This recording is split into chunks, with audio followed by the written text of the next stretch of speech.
Sahabat Kompas TV, selamat datang kembali di CCTV bersama saya Edwin Chan. Gimana nih libur lebarannya? Pastinya menyenangkan. Sudah ke beberapa destinasi wisata aja nih? Pastinya banyak, tapi sambil sahabat Kompas TV jalan-jalan ternyata ada berita yang menghebohkan. Dunia, bahkan bukan cuma Indonesia, ada ditemukan kasus hepatitis akut misterius yang katanya menginfeksi anak-anak. Nah, seperti apa, seberapa misteriusnya? Langsung kita cari tahu yuk di CCTV. Menyenangkan pastinya libur lebaran, tapi ngeri-ngeri sedap. Kenapa? Karena wilayah-wilayah destinasi wisata ini ramai membludak nih sahabat Kompas TV. Pantai Anyar seperti ini, Pangandaran seperti ini, dan masih banyak lagi. Kita harus waspada penyebaran hepatitis akut misterius seusai libur lebaran. Nah, apa aja yang harus dihindari? Kita lihat sama-sama. Yang pertama, berenang di kolam renang umum. Hati-hati. Kedua, bermain di tempat umum, makan di luar, hingga memegang benda tak jelas saat berkunjung ke mall atau kemanapun sahabat Kompas TV. Jadi harus dihindari. Nah, ini dari mana imbauan ini? Dari Erwin Asta Triono selaku Kepala Dinas Kesehatan Jawa Timur. Untuk sementara, tadi yang sudah disebutkan, jangan berenang, tidak bermain di playground, dan lain-lain. Yuk kita terapkan. Nah, kita pastinya mau tahu kronologinya seperti apa sahabat Kompas TV. Kapan dan di mana bermulanya infeksi hepatitis akut misterius ini. Nah, pertama kali itu di 5 April 2022 bermula di Inggris. Ada 10 anak yang terinfeksi. 3 hari setelahnya, 8 April 2022, ada 74 anak lagi yang bertambah, bahkan 6 diantaranya harus melakukan transplantasi hati, sahabat Kompas TV. Lalu 11 April 2022, di sini tidak ada laporan kematian, yang dimana bagus. Tapi karena seiring bertambahnya waktu, bertambahnya kasus, pada 15 April 2022, WHO resmi menetapkan hepatitis misterius sebagai kejadian luar biasa atau KLB. Nah, itu ke seluruh dunia. Nah, WHO juga mencatat pada 21 April 2022, mencatat ada 169 kasus di 12 negara. Masih dalam waktu yang singkat, 1 Mei 2022, yang dimana baru saja terjadi 228 kasus. Jadi ada penambahan kasus dari 169 ke 228 yang menginfeksi anak usia 1 bulan hingga 16 tahun, sahabat Kompas TV. Nah, kira-kira di mana aja nih negara-negara yang terinfeksi kasus hepatitis akut misterius ini? Nah, Inggris dengan kasus terbanyak 114 kasus. Lalu banyak sahabat Kompas TV bisa lihat, bahkan sampai Romania 1 kasus. Nah, menanggapi pengumuman bahwa hepatitis akut misterius ini adalah KLB, Kemenkes juga jaga-jaga nih mewaspadai, mengeluarkan surat edaran yang dimana juga mencantumkan gejala hepatitis akut misterius itu ada bahkan sampai gejala kuning akut dan juga muntah-muntah. Tadi kita sudah melihat di dunia sahabat Kompas TV, kita mau mengerucut ke negara kita melihat hepatitis akut misterius di Indonesia. Ditemukan 3 anak meninggal dunia di Jakarta, usianya 2, 8, dan 11 tahun sahabat Kompas TV.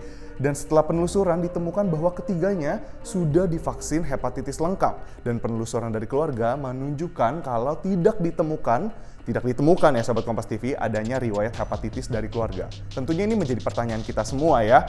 Di mana sih misterius sekali hepatitis akut ini? Lalu dari kasus di Jakarta ini ada tambahan 4 kasus di luar Jakarta. Nah, sekarang kita mau lihat kata Jubir Kemenkes Siti Nadia Tarmizi yang menyatakan bahwa hasil investigasi pada 3 kasus anak tadi yang meninggal di Jakarta menunjukkan mereka datang dengan kondisi stadium lanjut, yang dimana memberikan waktu yang lebih sedikit untuk memberikan pertolongan, sahabat Kompas TV. Masih dari investigasi yang sama disebutkan oleh Nadia, menyebutkan bahwa tidak dapat digolongkan, sahabat Kompas TV, tadi kasusnya belum dapat digolongkan sebagai hepatitis akut dengan gejala yang berat tadi. Masih perlu penelusuran lebih lanjut di laboratorium untuk melihat apakah ada infeksi adenovirus yang menyebabkan hepatitis akut tadi, dan dibutuhkan waktu 10-14 hari ke depan. Jadi kita tunggu. Apa kata pakar soal hepatitis akut misterius ini, sahabat Kompas TV? Yang pertama ada Diki Budiman, epidemiolog dari Griffith University Australia, yang menyatakan penerapan protokol kesehatan 5M harus tetap ketat karena mekanisme penularannya ini masih belum bisa diketahui. Lalu yang kedua ada dari Prof. Zubairi selaku Ketua Satgas COVID-19 ID, yang menyatakan kita masih cari tahu nih, misterius katanya. Para ahli sedang menyelidiki apakah ada ketemu adenovirus 41, sebagian juga katanya ketemu SARS-CoV-2, sebagian juga bilang kombinasi keduanya. Nah, lalu yang ketiga ada Pandu Riono dari Universitas Indonesia yang menyebutkan dan mengimbau Kemenkes untuk memperkuat sistem surveillance supaya kasus ini dapat segera dicari tahu. Pastinya kita setuju ya. Tadi Kemenkes udah bilang adenovirus, lalu tadi ada salah satu pakar juga sebut adenovirus. Kita mau tahu adenovirus ini apa, sahabat Kompas TV? Nah, adenovirus merupakan virus umum yang menyebabkan berbagai penyakit seperti demam, pilek, sakit tenggorokan, bronkitis, pneumonia, hingga diare, sahabat Kompas TV. Nah, adenovirus ini penyebarannya melalui kontak pribadi yang dekat seperti menyentuh atau jabat tangan, mirip COVID ya. Lalu udara melalui batuk dan bersin, mirip COVID lagi. Menyentuh benda terpapar adenovirus, lalu menyentuh hidung, mata, dan mulut. Jadi perlu diwaspadai, seperti yang tadi sudah Edwin sebutkan, hindarilah hal-hal ini.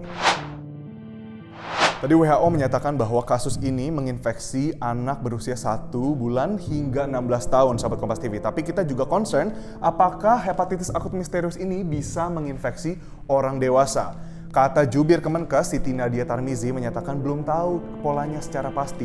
Jadi menerapkan hygiene dan sanitasi personal untuk menghindari penularan ini, baik pada dewasa maupun anak, perlu dilakukan ya, sahabat Kompas TV. Jangan lupa. Ayah bunda, mas mbak, tolong ya dipakai ya maskernya, dijalankan protokol kesehatannya. Ini bisa kita lihat ya sahabat Kompas TV, memang masih dalam momen libur lebaran, tapi bukan berarti kita jadi longgar terhadap prokes, karena bukan cuma ancaman pandemi, tapi juga ancaman tadi hepatitis akut misterius tadi. Nah, di sini juga disebutkan oleh tadi Kepala Dinas Kesehatan yang menyatakan hindari dulu sementara waktu, hindari pantai, hindari berenang bersama, dan bahkan playground. Nah, sahabat Kompas TV, protokol kesehatan tetap dijalankan dengan mencuci tangan, menghindari kerumunan, dan juga menggunakan masker secara pribadi. Itu saja, sahabat Kompas TV. Jangan lupa, saya Edwin Chan pamit undur diri. Jangan lupa untuk berikan like, komen, dan juga subscribe YouTube channel dari Kompas TV. Sampai jumpa di CCTV berikutnya.